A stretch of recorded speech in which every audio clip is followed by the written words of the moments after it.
Hello, this is James Neville's project for Fundamentals of Games Development. As you can see, this is the menu. We have two simple modes. This is the main one, and this is the playground mode for if the player just wants to play around with the grappling mechanic. As you can see, I have a customization screen, which allows the player to change their crosshair with different images, and also have sliders for the color. The alpha is obviously locked because we still want the player to see their crosshair.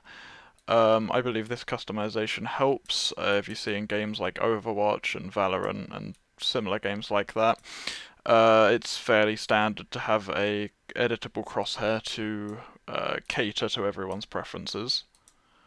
If we look at the playground mode first, because that's the simplest, as you can see, I've just laid out a simple level. The player can play around with the grappling mechanic and just have fun with it.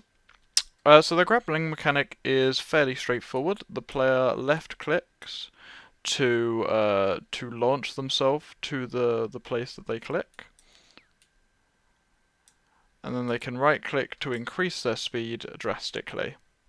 If I press escape, I can go back to the menu. So then here is the main game. It is comprised of waves in which the player must survive against the zombie hordes. The player can, after the wave has ended, take a break and fight against the hordes. The goal is to use the grappling to traverse around the map to not get, swarmed by the zombies. The zombies do not use behavior trees, as I found while using them it was very finicky to use.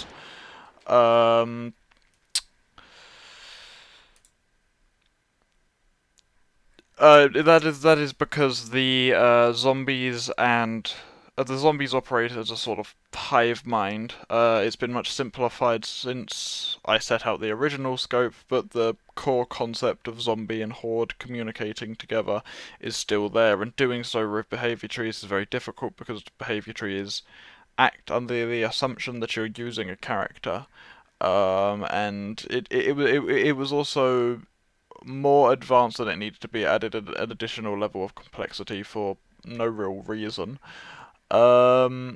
As you can see in endless mode, if we go back to this, so each horde will drop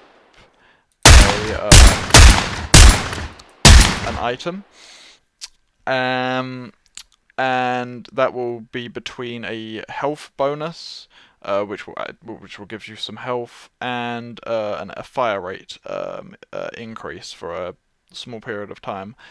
Also, once each wave is ended, there's a permanent bonus to damage and health that the player can pick from, which is useful. Again, it gives the player the option for what they want. As you can see, all the text here uses the same as the crosshair.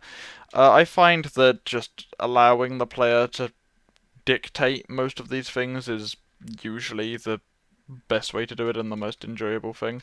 As you can see, when a horde is above one zombie, or a few of these,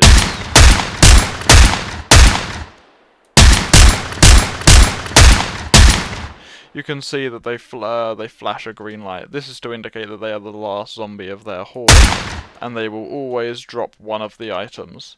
As you can see there, the zombies are trying their hardest to surround me, and when they do, it is very likely I'll take a large amount of damage, and obviously the more there are, the more damage I'll take. That is where the grappling hook comes in to get yourself out of a situation like that. Thank you, that should be all.